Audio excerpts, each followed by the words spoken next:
Alors, une franchise d'horreur passée un petit peu aux oubliettes qui avait besoin d'être dépoussiérée. Merci Hollywood, il n'y avait pas besoin.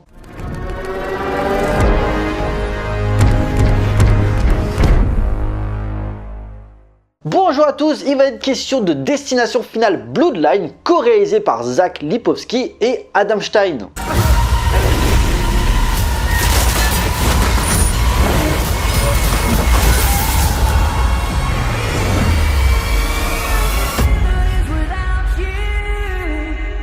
L'histoire hantée par un récurrent cauchemar terrifiant qui revient sans cesse chaque nuit, la jeune Stéphanie y voyant sa grand-mère échapper à la mort qui aurait dû la tuer il y a 50 ans et ayant jusqu'ici réussi à ne pas mourir. Cependant, finissant par clamser, la malédiction finit par se diriger vers Stéphanie ainsi que sa famille où elle va tout faire pour les protéger d'un destin funeste. 6e volet d'une saga qui m'avait jamais vraiment passionné, en fait des films que je prenais plaisir à regarder mais auxquels j'étais pas spécialement attaché, à contrario d'autres franchises comme Scream, Halloween ou encore Freddy où ça m'arrive de revoir certains opus. C'est simple, je les ai tous vus mais une fois, donc du coup un avis rapide sur les épisodes précédents. Le premier est sympa mais un petit peu mal vieilli, le 2 c'est le meilleur, le 3 a 2-3 moments assez cool mais il reste assez oubliable, le 4 est nul à chier et le 5 qui était en 3D d'ailleurs est plutôt fun à mater dans l'ensemble. Mais tu commençais un petit peu à sentir un net essoufflement dans la saga comme si elle n'arrivait plus à se renouveler. C'est pas pour rien que ce 6e volet débarque presque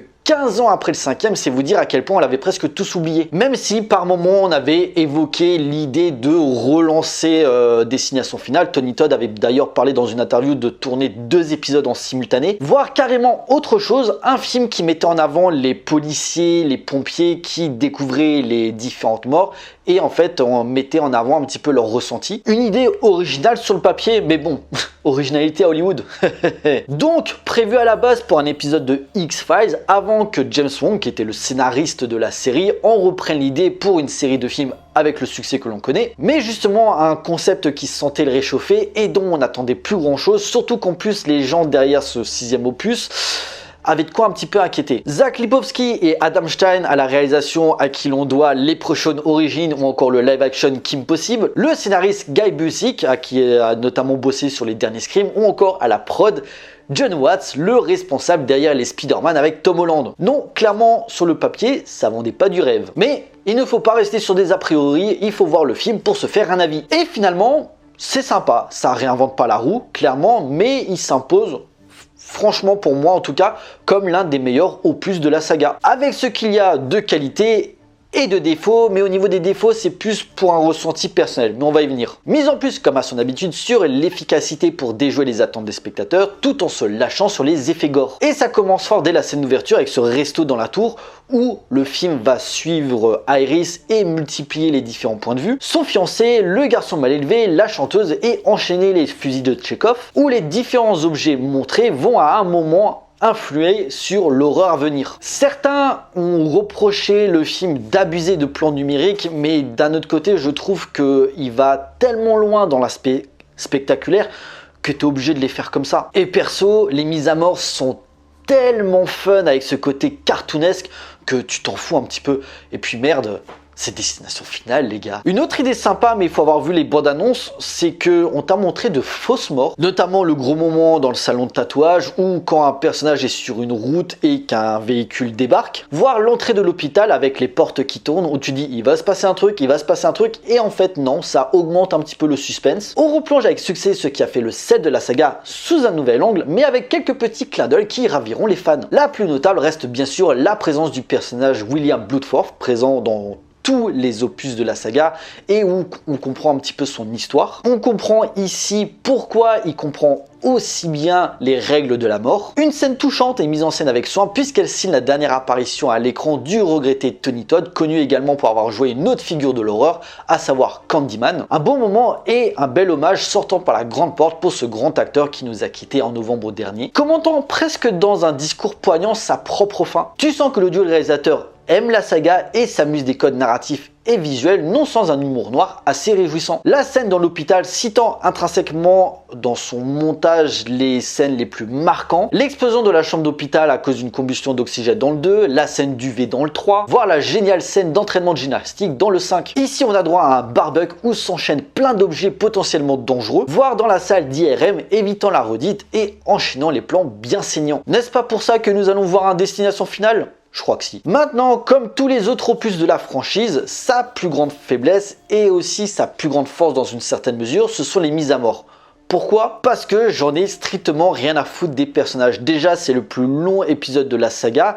Et comment te dire, ça réexplique, ça prend le temps de réexpliquer des choses que l'on sait déjà. Et le truc dans d'autres franchises qui me sont plus chères, Jamie Lee Curtis, Laurie Strode dans Halloween, voire Neve Campbell, Sidney Prescott dans Scream, qui reviennent régulièrement dans d'autres opus de la saga. Du coup, tu as un attachement et tu veux pas les voir mourir. Ici, dans chaque nouvel opus, on te présente des nouveaux personnages. De fait, tu sais à peu près comment ça va se finir. Émotionnellement, tu n'es pas investi dans les enjeux, même si le film développe un petit peu une idée plutôt sympa, la notion familiale, le thème familial et la notion d'héritage qui en découle. Car Iris aurait dû mourir il y a 50 ans. Et le fait qu'elle ait survécu, les enfants et ses petits-enfants n'auraient pas dû exister. De fait, il y a une certaine logique que la mort s'en prenne à eux. Sauf que le développement de personnage n'est pas intéressant, déjà qu'en plus les acteurs jouent comme des pieds, bon à la limite ça c'est secondaire, mais les relations compliquées entre Stéphanie et son frère, voire leur mère qui les avait abandonnés et qui revient pour essayer de tisser des liens,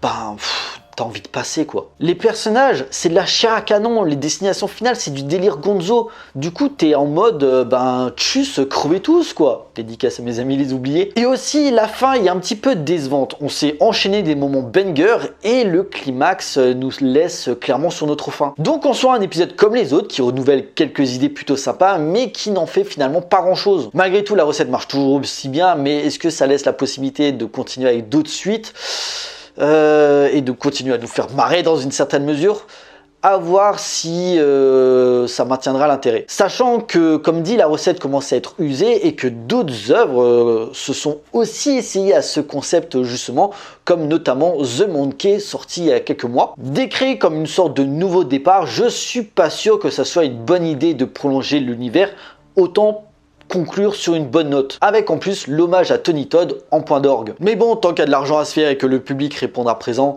on va pas chipoter. D'autant qu'en plus, c'est pas une saga qui a eu la prétention de réinventer le cinéma d'horreur.